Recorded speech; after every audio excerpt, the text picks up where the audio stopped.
There is a book that cannot be found, not because it is hidden, not because it is rare, not because access is restricted or the copies are few. It cannot be found because finding it is not how it comes to you. You do not locate this book. This book locates you. And the condition for that location is specific, precise, and non-negotiable. The book only appears when you are dangerously close to midnight. Not midnight on a clock. Midnight in a life. You know what midnight in a life feels like.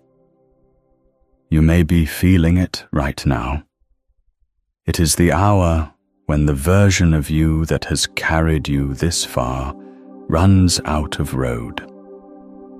When the story you have been living reaches the last page and you are holding the book open, staring at the blank space where the next chapter should be, and there is nothing there.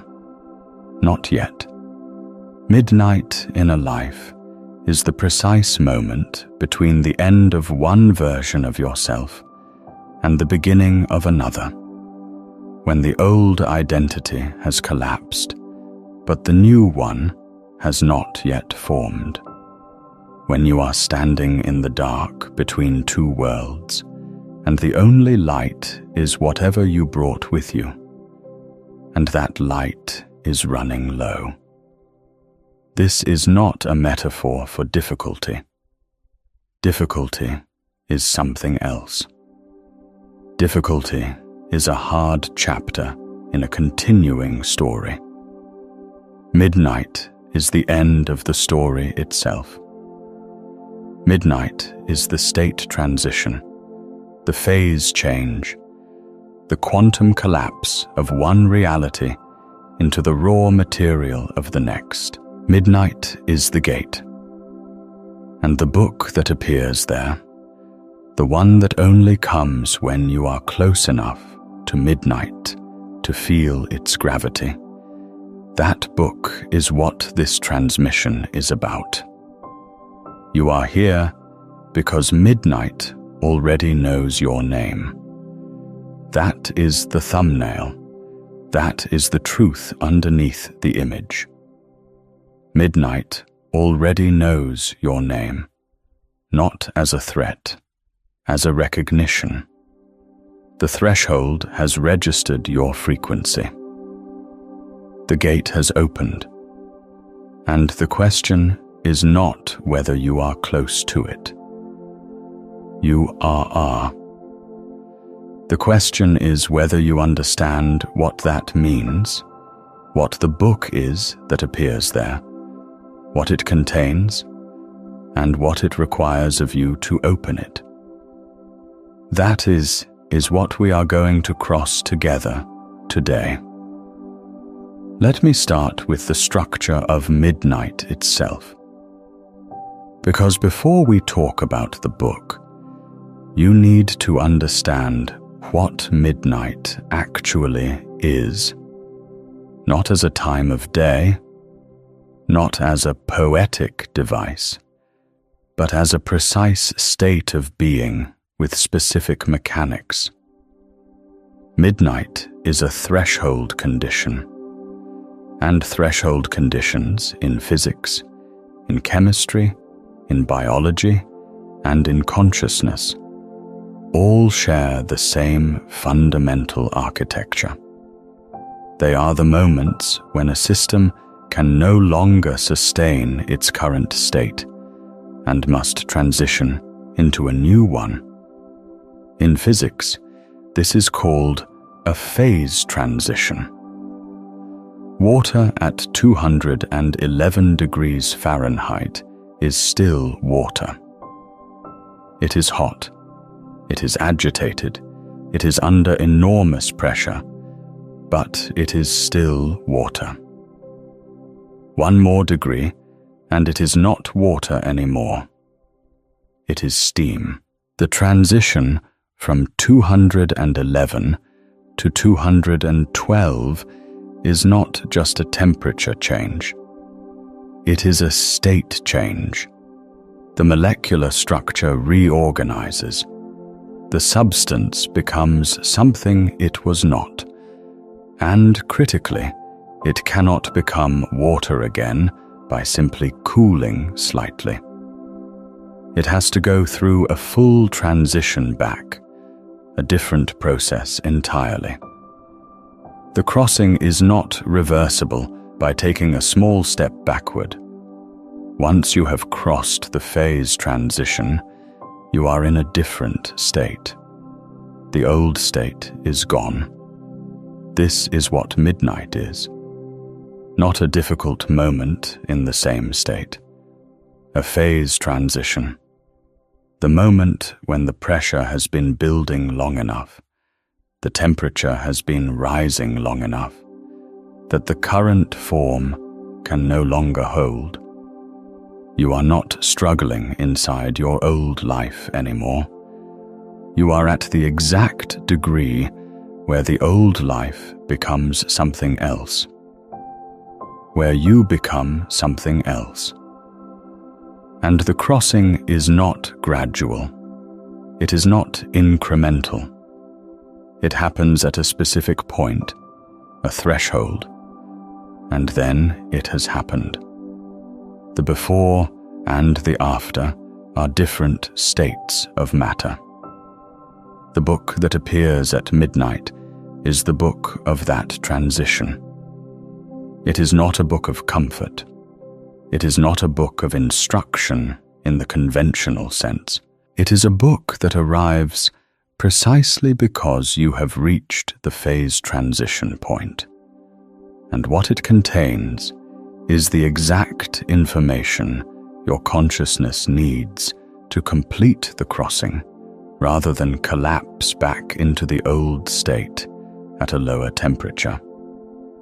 Let me explain what I mean by that last part, because this is where midnight becomes dangerous. If this is landing in your body as truth, here is something I want to offer you before we go further. Have you spent years shielding yourself from other people's energy, boundaries, releases, energy clearings, and still wake at 3 a.m., running someone else's anxiety? Those tools treat it as outside you. It's not. Your nervous system has adjusted to every room for so long, it forgot its baseline. The sealed timeline, a quantum guide to becoming untouchable by wrong frequencies, walks through the 5-step crossing: the adjusting pattern, the breaking point, the crossing itself, what stable feels like, and why old evidence shows up. Every tool you tried treated this as an outside problem. This one ends the adjusting pattern that made you a receiver in the first place. The longer you adjust, the harder it gets to come back to yourself. Open it tonight. It's in the pinned comment below. Now let us return to the mechanics of midnight and what makes the threshold so precisely dangerous. When water approaches the boiling point and then is suddenly cooled, it does not complete the phase transition. It returns to its previous state, but it is not unchanged. The repeated heating and cooling without transition creates stress in the system. Fractures. The material weakens. In consciousness, this is what happens when someone approaches midnight, feels the enormity of the threshold, and retreats. They return to the old state, but the old state is not the same. The retreat cost something. The fractures are there. And the next approach to midnight is harder, not easier, because the system is already stressed from the previous retreat. This is why Mirat is called dangerous, not because the crossing is dangerous, because the not crossing is. Every time you feel the phase transition coming and pull back, every time you reach the edge of who you were and choose the familiar over the unknown, you are not choosing safety. You are choosing a more fractured version of the old state. You are choosing to be 211 degrees again, but with more cracks in the container. The book knows this. The book only appears when you are close enough to midnight that the danger of not crossing is greater than the danger of crossing. That is the threshold for its appearance. When the cost of retreating finally exceeds the cost of going forward, the book is a signal. Its appearance is not random. It is a precision instrument of the threshold itself.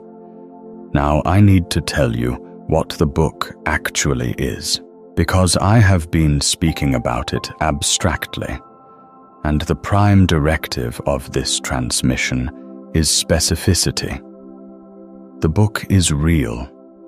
It has a name, or rather it has many names, because it appears differently to different people at different midnights. But its nature is consistent.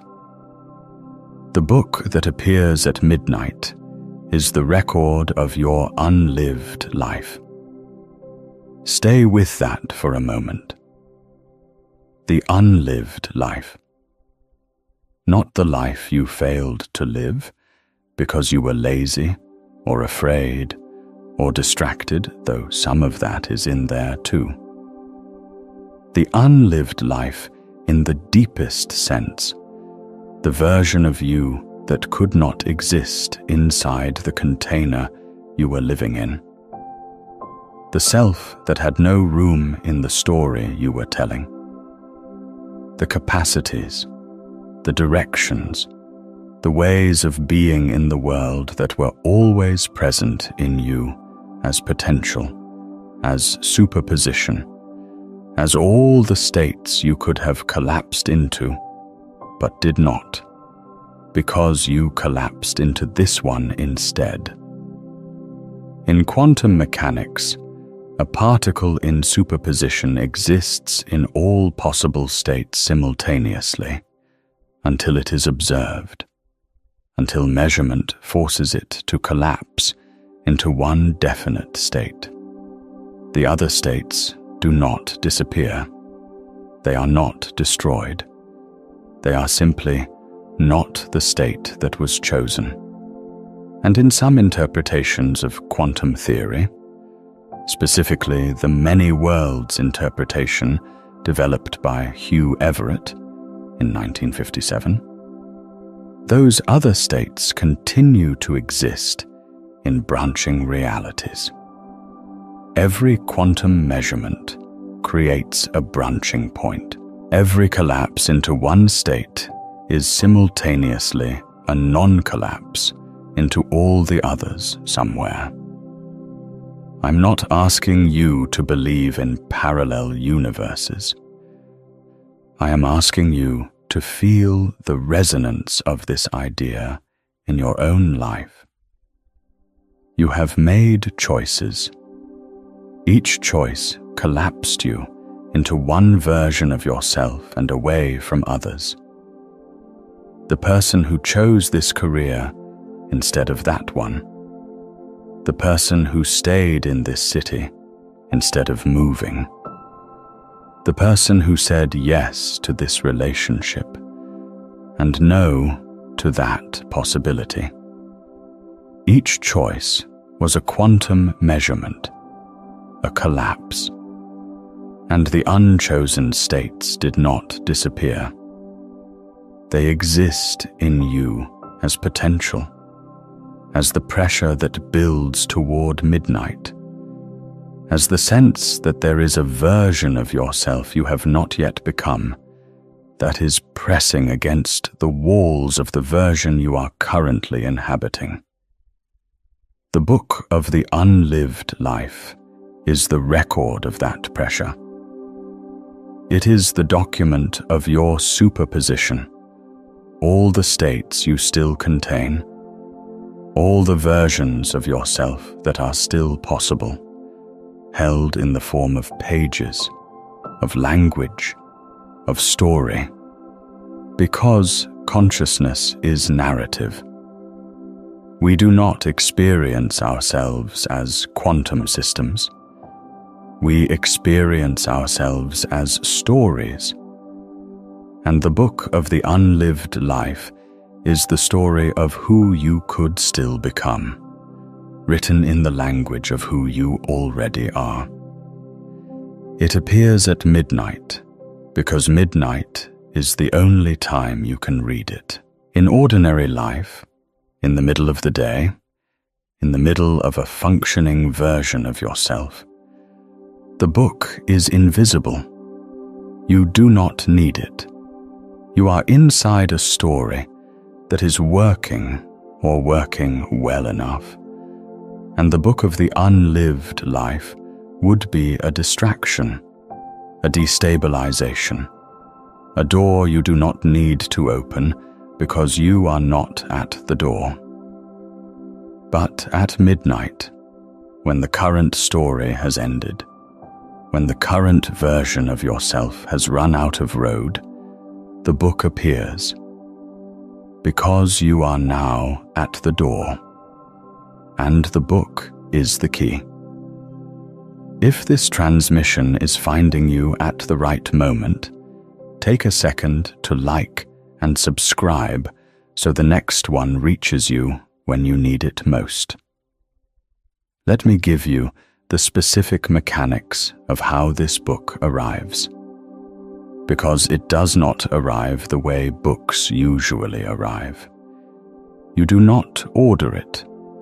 You do not find it on a shelf. You do not receive it as a gift. The book of the unlived life arrives in the form of an unbearable clarity. You know this clarity if you have been close to midnight. It is the moment when you suddenly see your own life from outside it, when the story you have been living becomes visible as a story, not as reality, not as the only possible way things could be, but as one narrative among many, a choice you made, a collapse you underwent, a version of yourself you inhabited. And in that moment of seeing it as a story, you simultaneously see that it is ending, not because something terrible happened, though sometimes something terrible happened, but because the story reached its natural conclusion. Because you have learned what this version of yourself was here to learn. Because the container has been filled and can hold nothing more. Because the phase transition has arrived. That unbearable clarity is the book opening. The moment you see your own life as a story that is ending is the moment the book of the unlived life becomes readable. The pages that were blank before are suddenly full. The directions that seemed closed are suddenly visible. The version of yourself that could not exist inside the old story suddenly has a face, a shape, a direction, a name. This is what midnight feels like from the inside. Not just darkness and disorientation, though there is that, but also, if you are paying attention, a sudden and overwhelming legibility. Everything you have been, everything you have done, every choice you made, and every choice you avoided suddenly makes sense in a way it never did before. The pattern is visible, and the pattern points forward. The book is open. Now, I want to tell you about a specific kind of midnight, the one I think you may be standing at right now, because the title of this transmission is not generic. It is specific. The book only appears when you are dangerously close to midnight. Dangerously. That word is doing something. It is not saying you are comfortably approaching midnight. It is not saying midnight is somewhere on the horizon. Dangerously close means the threshold is immediate. The phase transition is not coming. It is here. The pressure in the container has reached the critical point. You are at 211 degrees, and the heat is still rising. I want to name the specific form of midnight that is most common for people who find this transmission. Because people who are drawn to content about thresholds and gates and crossings are not people who are casually curious about consciousness. They are people who are at a threshold, and the specific threshold that most often brings people here is this one: the midnight of the self that achieved what it was supposed to achieve and discovered that it was not enough. This is a specific and undernamed midnight. It is not the midnight of failure. Failure has its own midnight, and that midnight is brutal and clear. You know what you lost, and you know why. The midnight I am describing is harder in some ways, because it arrives wrapped in the appearance of success. You did what you set out to do. You built what you were building. You became who you were trying to become. And then you got there, and you looked around, and the feeling was not what you expected. The arrival did not feel like arrival. The achievement did not feel like completion. The life you worked to build felt, somehow, like a room you were standing in that was not quite yours. Like you were wearing a costume that fit perfectly and yet was still a costume. This is the midnight of the misaligned self, the self that spent years, sometimes decades, collapsing into a version of itself that was coherent, functional, even impressive, but was built on someone else's map, on the expectations that were handed to you before you were old enough to question them, on the story that the world told you about who you should be, what you should want, what success should look like, what a good life should contain. You followed the map. You arrived at the destination, and standing at the destination, you felt the book of the unlived life pressing against your chest from the inside. The unlived life in this midnight is not the life of some fantasy self who did everything differently. It is the life of the self that was always underneath the achievement, always present in the quiet moments, always there in the gap between who you were performing and who you were when no one was watching. The self that had different questions than the ones you were answering, different directions than the ones you were traveling, different ways of being in the world that had no room in the container you were so carefully constructing. At this midnight, the book appears as a question. Not a dramatic thunderclap question, a quiet one. The quietest question you have ever heard, which is exactly what makes it so devastating. The question is simply, what if this is not it? What if the version of yourself you spent all this time becoming is not the final version? What if the achievement is not the destination, but the gate? What if the life you built is not the life, but the threshold to the life?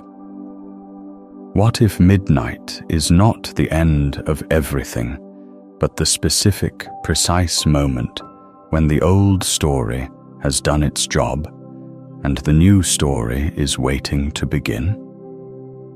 That question is the book opening.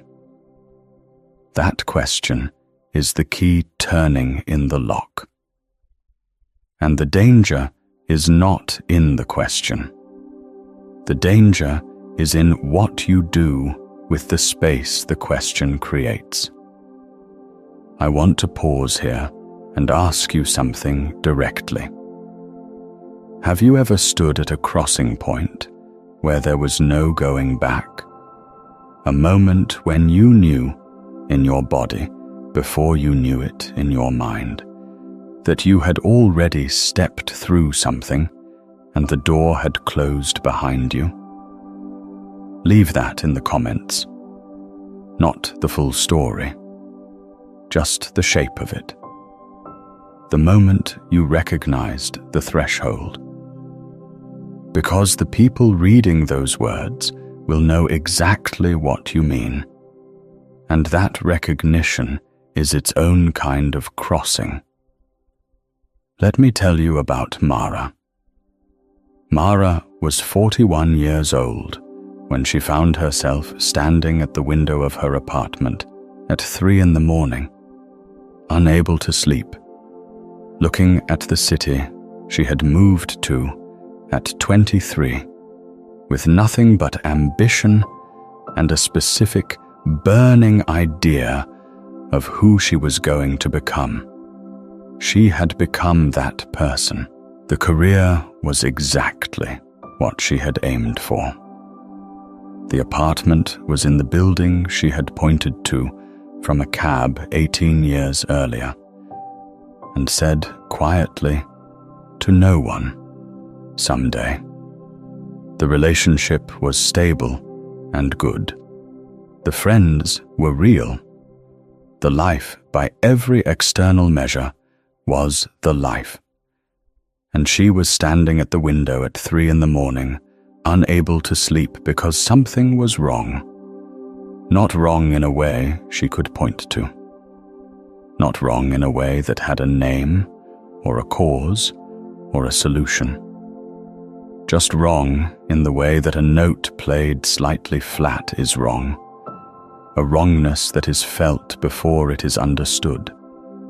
A dissonance in the body before it is a thought in the mind. She did not know she was at midnight. She thought she was having a crisis. She thought something had gone wrong inside her. Some malfunction, some ingratitude, some failure of appreciation for the life she had been given. She thought the feeling was a problem to be solved, and she tried to solve it the way she had solved every other problem in her life, with effort, with analysis, with the application of intelligence to the question of what was wrong and how to fix it. She read books about meaning. She went to therapy. She meditated. She exercised more. She worked harder, then less hard. She took a vacation and came back from it feeling exactly the same, standing at the same window at the same 3 a.m, with the same flat note playing somewhere in the center of her chest. What she did not know, what no one had told her, was that you cannot solve a midnight. Midnight is not a problem. It is a phase transition, and phase transitions cannot be managed. They cannot be optimized. They cannot be resolved by doing more of what you were doing before. They can only be crossed. The book appeared to Mara the night she stopped trying to fix the feeling and started listening to it, not analyzing it, not researching it. Listening. She sat down on the floor next to the window, not in a chair, on the floor, because something in her needed to be lower than she had been, needed to feel the ground, and she asked the feeling a question. Not what is wrong with me. That was the old question. The question that assumed the midnight was a malfunction. The new question was, what are you trying to show me? The answer did not come as words. It came as images. A series of images, vivid and specific, of things she had not done. Not regrets exactly. Not the painful inventory of missed opportunities. Something different. A kind of luminous catalogue of directions she had not gone, not because she had failed to go there, but because the version of herself she had been building had no room for them. The work she had never made because it did not fit the career. The questions she had never asked because they did not fit the identity. The way of being in the world she had always felt underneath the surface of her life, but had never allowed to be the surface. This was the book of her unlived life, opening, not as a condemnation of the life she had lived, as a map of the life that was waiting on the other side of midnight. Mara did not cross the threshold that night. She stood at it. She felt it. She understood for the first time that what she had been experiencing was not a malfunction, but a signal, that the flat note was not wrong. It was the sound of a door, and she began slowly to understand that she was not being asked to abandon everything she had built. She was being asked to use everything she had built as the foundation for something she had not yet become. The crossing took time. Midnights are not always crossed in a single night. Sometimes the phase transition is gradual in the approach and sudden at the moment of change. But the book appeared to Mara the moment she stopped treating midnight as a problem and started treating it as a threshold. And once the book appeared, the question changed. Not what is wrong, not how do I fix this, but what is on the other side of this gate, and what do I need to cross it? I want to stay with Mara for a moment longer, because her story contains something important about the book of the unlived life and how it is read. The book does not give instructions. This is the first thing people misunderstand about it. When the book of the unlived life opens, people expect a plan, a map, a clear directive. Leave this, go there, do this instead. And when the book does not provide that, when what it provides instead is images and feelings and a sense of direction without a specific address, people often close it. They decide they were wrong about the threshold. They decide the feeling was not a signal, but a symptom. They go back to the work of managing their lives and try to lower the temperature. But the book does not give instructions, because instructions are not what you need at midnight. Instructions are what you need in the middle of a story. At the end of a story, at the phase transition point, what you need is not a plan for the next chapter. What you need is a new relationship with yourself, a new understanding of who you are that is larger than the version you have been inhabiting.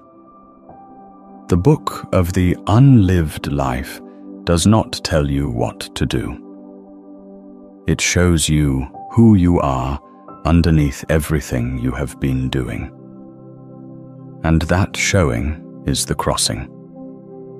Mara's book showed her that underneath the career, underneath the identity she had built with such precision and effort, there was a person who was fundamentally interested in something different than what the career had been organized around, not opposed to it, not in conflict with it, but deeper than it. She had been building a life around the surface of herself, the capable, ambitious, achieving surface. And the book showed her the depth she had been ignoring, the questions that lived below the career, the way of seeing the world that the career had been using as fuel without ever acknowledging as the source. The crossing, for Mara, was not leaving the career. It was reorganizing her relationship to it, putting the depth at the center instead of the surface, letting the questions drive instead of the achievements. It looked like a small change from the outside. From the inside, it was a phase transition. The same elements reorganized around a different center of gravity. Water to steam, same molecules, different state. The unlived life did not replace the lived life. It transformed it. This is what the book of the unlived life contains. Not a different life, a different relationship to the life you have, a different center, a different organizing principle. The version of yourself that can hold everything you have built and everything you have not yet become simultaneously, in a container large enough for both. Now, let me talk about the quantum mechanics of this more precisely, because the science here is not decorative. It is structural.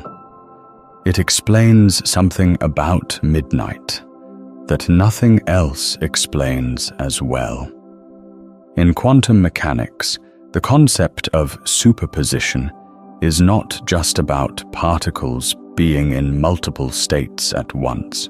It is about the relationship between potential and actuality. A quantum system in superposition contains all its possible states as real, present potentials, not hypotheticals, not future possibilities. Present realities held simultaneously in the wave function. The collapse into one definite state is not the creation of that state. It is the selection of it from among states that were already real.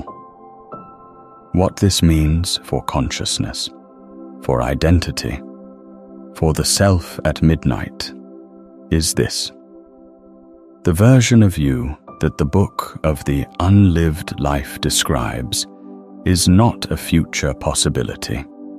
It is a present reality that has not yet been selected. It is in your superposition right now.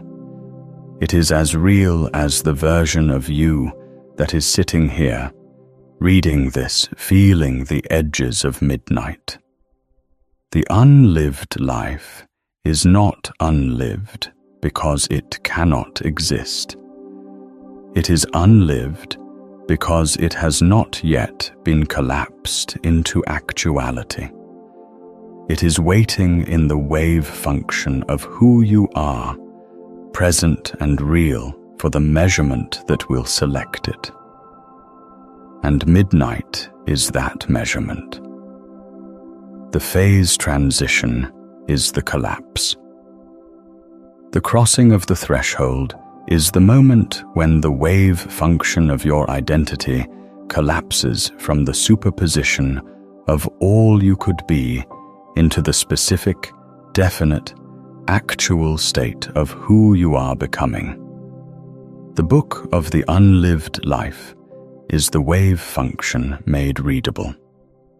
It is the superposition described in language, and reading it, truly reading it, is the act of measurement that initiates the collapse. This is why the book only appears when you are dangerously close to midnight, because the collapse requires the right conditions.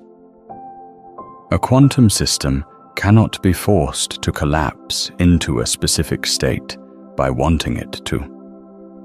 The conditions for measurement have to be present. The system has to be at the threshold. And for human consciousness, for the self at the phase transition point, the threshold condition is midnight. The moment when the old state is no longer sustainable. The moment when the pressure has built to the critical point. The moment when the container of the old identity can no longer hold what is inside it. The book appears because the conditions for measurement are finally present. Because you are finally at the threshold where the collapse can happen. And the book is the instrument of that collapse, the specific, precise tool that the threshold provides for the measurement that will select the next version of you from the superposition of all you could be. There is a concept in physics called hysteresis. It describes the way that some systems have different thresholds for forward and backward transitions. The temperature at which water freezes is not the same as the temperature at which ice melts. The pressure at which a material deforms is not the same as the pressure required to restore its original shape. The system has a memory of its previous state, and that memory creates an asymmetry in the thresholds. Going forward requires different conditions than going back. This is why crossing midnight is irreversible. Not because the old state is destroyed, but because the threshold conditions for returning to it are different from the conditions for leaving it. Once you have crossed the phase transition, once the collapse has happened, once the book of the unlived life has been read and the measurement has been made, the conditions for returning to the old state are not simply the reversal of the conditions for leaving it. You cannot unread the book. You cannot unsee the depth that the book showed you. You cannot unknow the version of yourself that the crossing revealed. This is what people fear about midnight, not the crossing itself. The irreversibility. The fact that once you step through the gate closes behind you. The old state is not gone, but the path back to it requires a different threshold, a different pressure, a different set of conditions that are, in practice, almost impossible to recreate. You can try to return to who you were before midnight. You can put the book down and walk away from the window. But you will be doing so with the memory of what you saw, and that memory changes the temperature at which you freeze. The fear of this irreversibility is the thing that keeps people standing at the gate. The thing that makes midnight dangerous, not the crossing. The standing still while the pressure keeps building. Because the threshold does not wait indefinitely.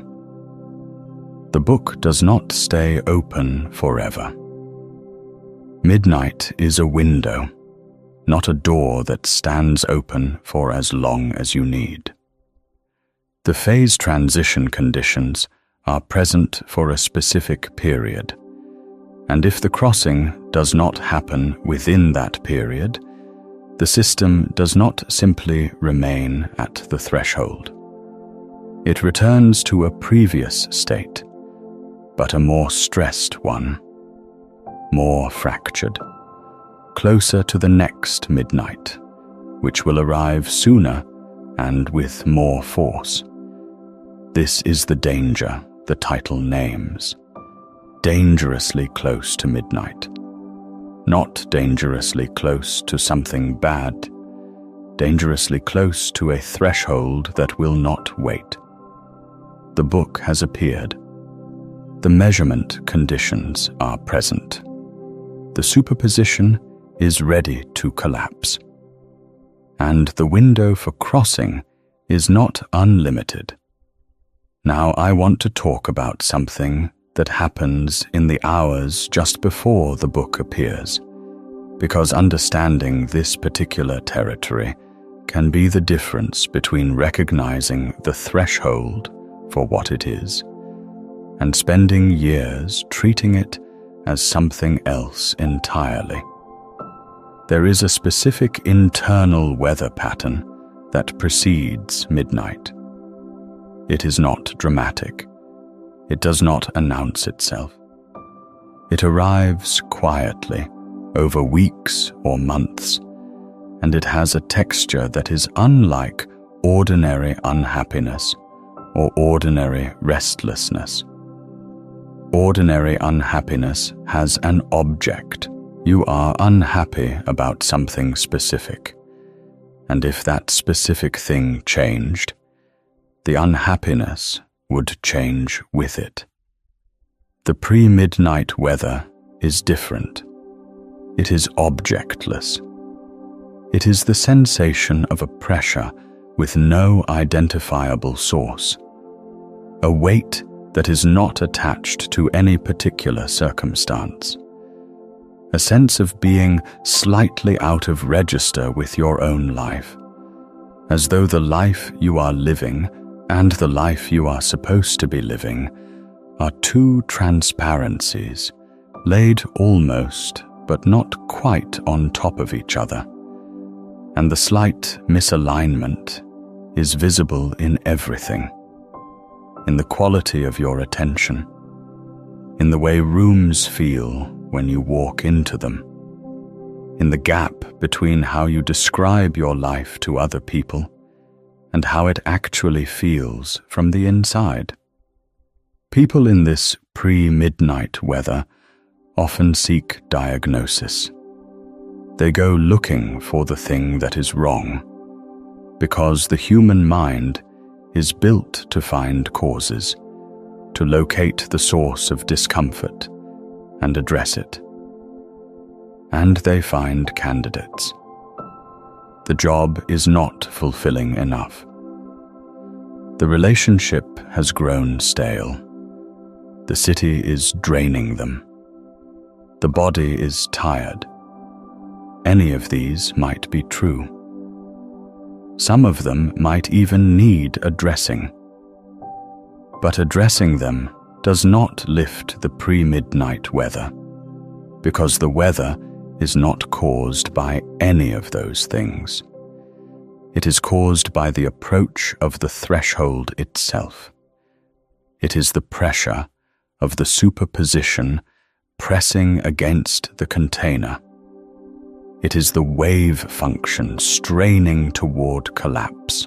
It is the book, not yet visible, making itself felt through the walls of the life that is about to end. The specific quality that distinguishes pre-midnight weather from ordinary dissatisfaction is this: it gets worse when things get better. When you address one of the candidates, when you change the job, or repair the relationship, or move to a different city, the weather does not lift. If anything, it intensifies, because the improvement of the surface conditions has not addressed the pressure underneath them. The container has been polished but not expanded. The threshold is still there, still approaching, still building. And the contrast between the improved surface and the unchanged underlying pressure makes the weather feel even more confusing, even more objectless, even more like a malfunction rather than a signal. This is the specific cruelty of the pre-midnight period. You cannot fix your way out of it. Every fix confirms the problem, because the problem is not the life. The problem is the container. The problem is that the container is full, and the contents need more room than it can provide.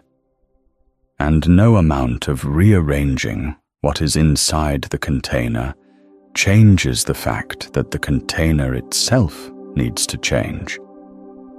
The book appears when you stop trying to fix the container and start feeling its edges. When you stop asking what is wrong with the contents and start asking why the walls feel so close. That shift in question, from what is wrong to what is ending, is the moment the book becomes visible. And once you can see it, you can begin to understand what it is asking of you. I want to give you the specific practice for this threshold, because a transmission without a practice is a description of a door without a key. And the practice for midnight is different from any other practice I could give you, because midnight is a different kind of threshold. It requires a different kind of crossing. The practice is called reading the book, not a metaphor, a literal, embodied practice of opening the book of your unlived life and reading what is there. Here is how it works. Find a time when you will not be interrupted, not 10 minutes, not a quick meditation. This practice requires at least an hour, and it works best in the actual night, in the hours between midnight and 4 in the morning, not because of mysticism, but because of neurochemistry. The brain in those hours is operating differently than it does in daylight. The prefrontal cortex, the part of the brain responsible for planning, analysis, executive function, and the maintenance of your current identity narrative, is less dominant. The default mode network, the part responsible for self-referential thought, autobiographical memory, and the imagination of alternative selves, is more active. The book is more readable at 3 in the morning than at 3 in the afternoon. This is not poetry. This is biology. Sit somewhere where you can see a significant distance. A window is ideal. The visual system's engagement with depth and distance activates a different mode of self-reference than looking at a nearby object or a screen. You want your eyes to be able to rest somewhere far away while your attention turns inward. Begin with a specific question, not a general question about your life or your purpose. A specific question about the version of yourself you have been inhabiting. The question is this: what has this version of me been protecting? Every identity is also a protection. The self you built was built in response to something. In response to a world that required certain things of you. In response to experiences that taught you what was safe and what was not. In response to a story about what a life should look like that was given to you before you were old enough to interrogate it. The version of you that has carried you to midnight was protecting something. And the first page of the book of the unlived life is always the answer to that question. Sit with the question. Do not analyze it. Do not write bullet points. Let the answer come as it wants to come, as images, as memories, as feelings in the body, as a sudden clarity about something you have always known but never looked at directly. The answer will come. It always comes. The book is already open. You just have to let your eyes adjust to the light. The second question, after the first has been answered, is this: what has this version of me been unable to contain? Not what has it failed to achieve. Not what has it gotten wrong. What has it been structurally unable to hold? What aspects of who you are have had no room in the container you have been living in? What capacities, what directions, what ways of being in the world have been pressing against the walls of your current identity, creating the pressure that brought you to midnight? These answers are the second page of the book. They are not a condemnation of the life you have lived. They are the description of the next container. The larger state that the phase transition is moving you toward. The version of yourself that can hold what the current version cannot. The third question is the crossing question. It is the question that, when you answer it honestly, constitutes the measurement that collapses the superposition. The question is, if the version of me that could contain all of this were standing here right now, what would be different? Not what would that person do differently.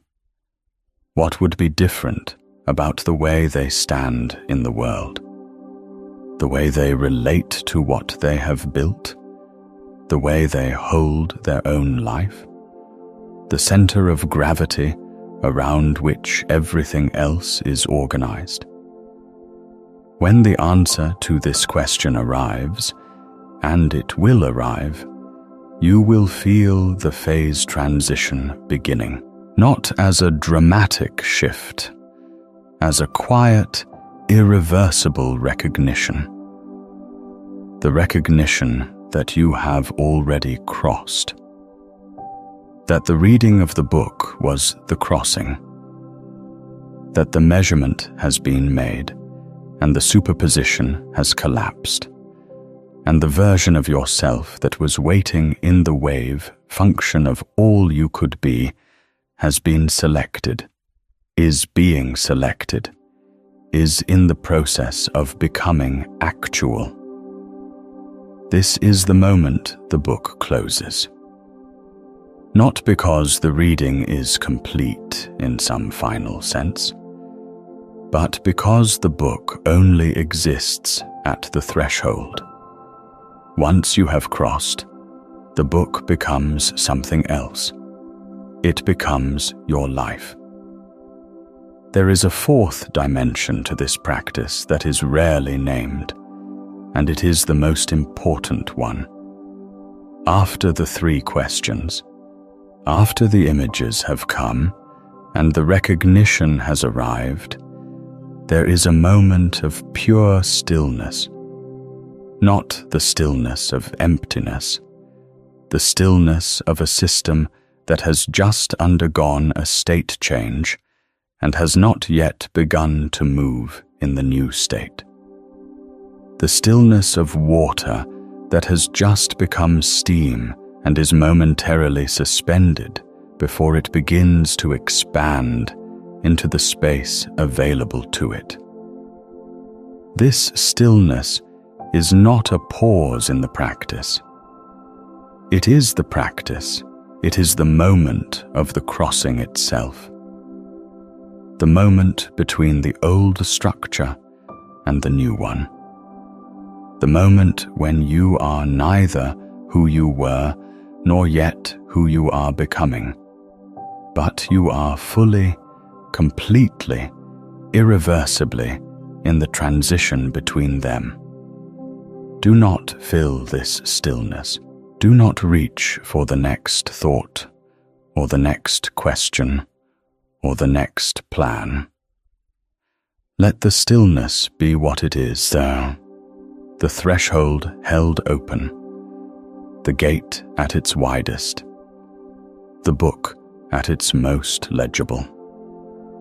Stay in it for as long as it lasts. It will not last long. But it is the most important moment of the entire practice. It is the moment the new structure begins to form. And I want to ask you something here, before we move toward the close of this transmission. What is the question your unlived life has been asking you? Not the question you have been answering. The one underneath it. The one that has no room in the container you have been living in. Leave it in the comments if you are willing. Not because anyone will solve it for you, but because naming it is part of the crossing. Because the act of writing it down is its own small measurement, its own quiet collapse of superposition into something real. Let me tell you what is on the other side of this midnight. Because the transmission would be incomplete without it, and because people at midnight are often so focused on the threshold itself that they have not looked at what they are crossing toward. The other side is not a destination, it is a state. And the state on the other side of midnight has specific characteristics that are worth naming precisely. The first characteristic is integration. On the other side of midnight, the things that were in conflict inside you are no longer in conflict, not because the conflict has been resolved in the sense of one side winning, but because the container is now large enough to hold both, the achieved self and the questioning self, the capable self and the uncertain self, the self that built everything and the self that knows there is more to build. Integration is not harmony in the sense of everything feeling peaceful. It is coherence in the sense of everything being organized around a single, true center. You know who you are, not because you have figured it out, because you have crossed the threshold that was preventing you from being it. The second characteristic is a different relationship to time. Before midnight, time feels like pressure, like something running out, like the gap between where you are and where you should be. After midnight, time feels different. It feels like material, like something you are working with rather than something working against you. This is not a spiritual claim. It is the phenomenology of state change. When the old identity was under pressure, time was the medium of that pressure. When the new identity has stabilized, time becomes the medium of its expression. The urgency does not disappear, but it changes quality. It becomes creative urgency rather than anxious urgency. The difference between the pressure that cracks a container and the pressure that shapes clay. The third characteristic is what I would call a changed relationship to the unlived life. Before midnight, the unlived life is a source of pain. It is the pressure against the walls of the container. It is the flat note. It is the 3 in the morning window. After midnight, the unlived life becomes something different. It becomes possibility rather than pressure. The superposition of all you could still become, held not as a condemnation of what you are, but as the living potential of what you are becoming. The book does not disappear after you cross, but you read it differently. You read it as a map of the territory you are now inhabiting, rather than as a description of the territory you have been locked out of. The fourth characteristic is something that is harder to name, but is consistently reported by people who have crossed a genuine midnight, a specific kind of fearlessness. Not the fearlessness of someone who has nothing to lose.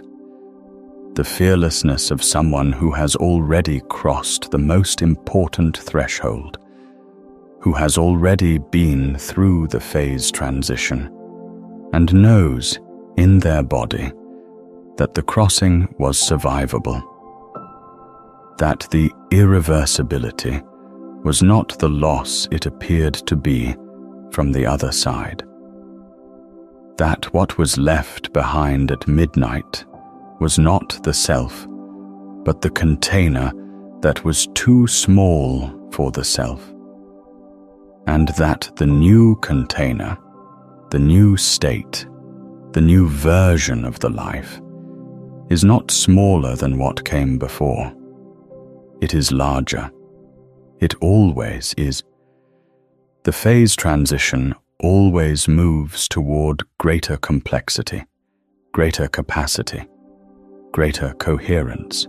Entropy runs the other direction in living systems. Midnight is not a diminishment. It is an expansion. Now, I want to speak to the specific fear that keeps people from reading the book even when it has appeared.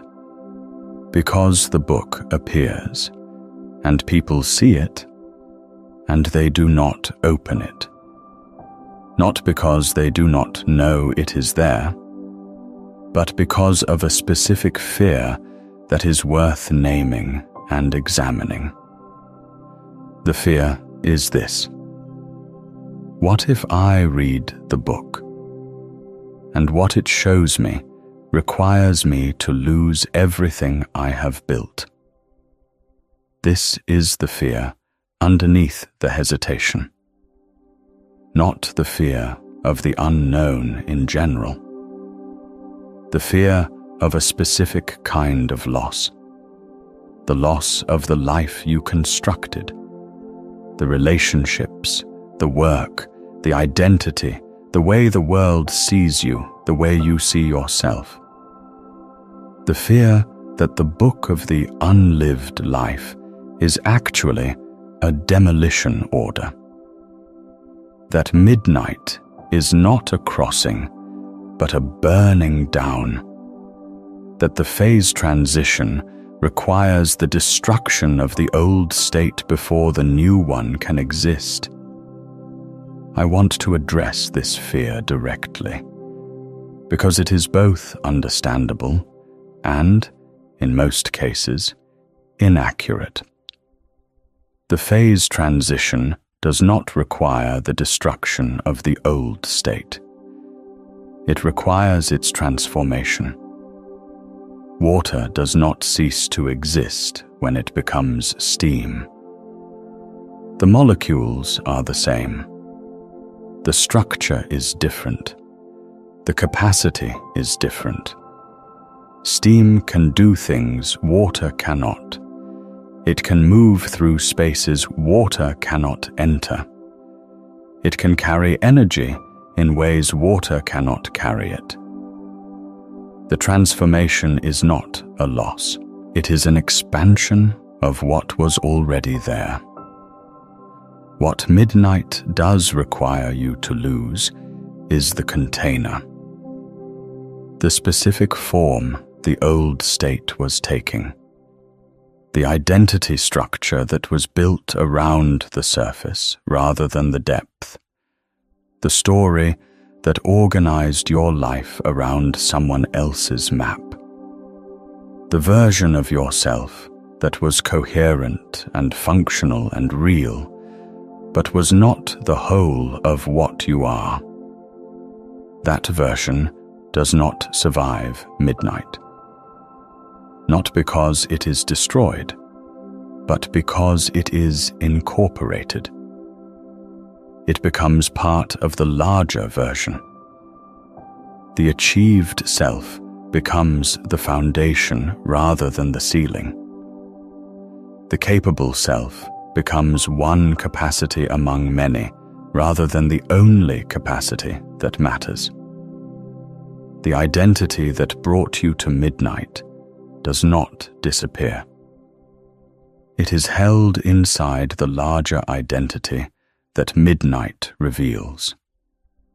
What you lose at midnight is the need to be only that. The constraint of the container. The pressure of the unlived life against the walls. What you gain is the room to be everything you are, not just the version that fit the old story. This is what the book shows you when you open it. Not a demolition order, an expansion order, not a map of what to destroy, a map of what to include. The unlived life is not the opposite of the lived life. It is its completion. Let me speak now about something that is rarely discussed in conversations about midnight and threshold and transformation. The role of what has already been built in the crossing. Because there is a tendency in conversations about phase transitions and new beginnings and crossing thresholds to treat everything that came before midnight as something to be released, shed, left behind. And this tendency, while understandable, is a misreading of what phase transitions actually do. When water becomes steam, the water does not leave. The water becomes steam. The molecules that were organized as liquid are reorganized as gas. The structure changes. The state changes. But the substance is the same. And the substance carries everything that was true about it in the liquid state into the gaseous state. The properties of water, its chemical composition, its fundamental nature, are present in steam. They are expressed differently. They are organized differently. But they are present. Everything you built in the life before midnight is present in the life after midnight.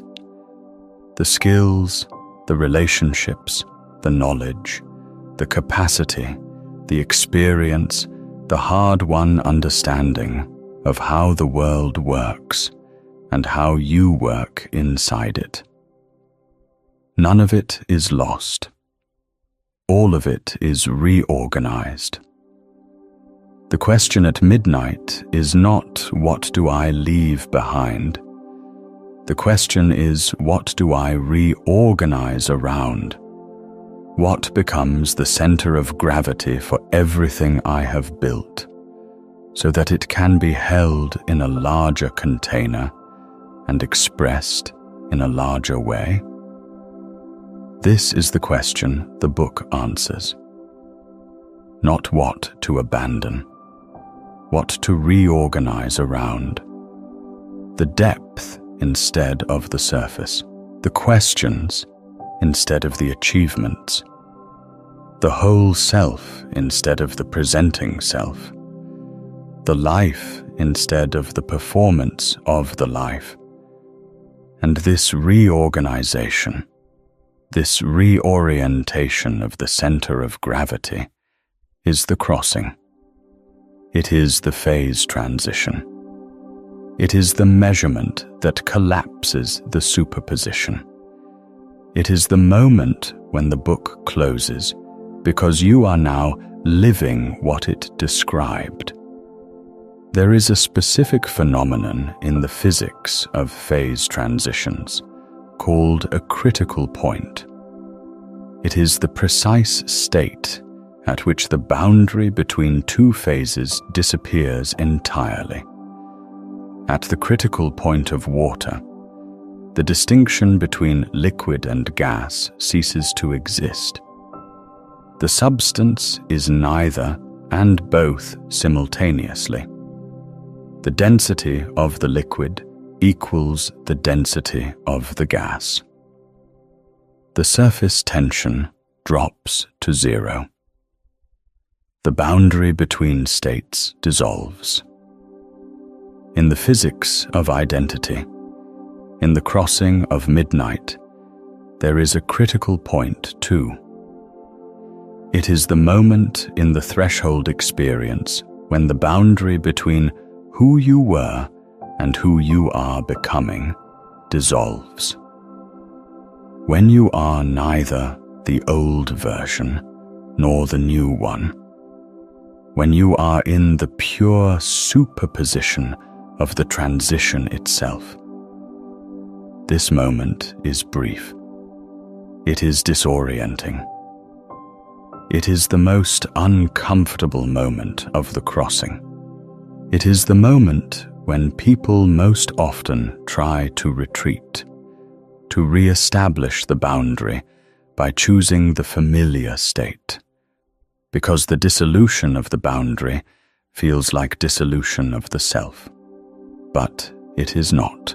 The dissolution of the boundary between states is not the dissolution of the substance. The self does not disappear at the critical point. The self becomes temporarily unstructured, fluid, available for reorganization. And this availability is not a danger. It is the opening.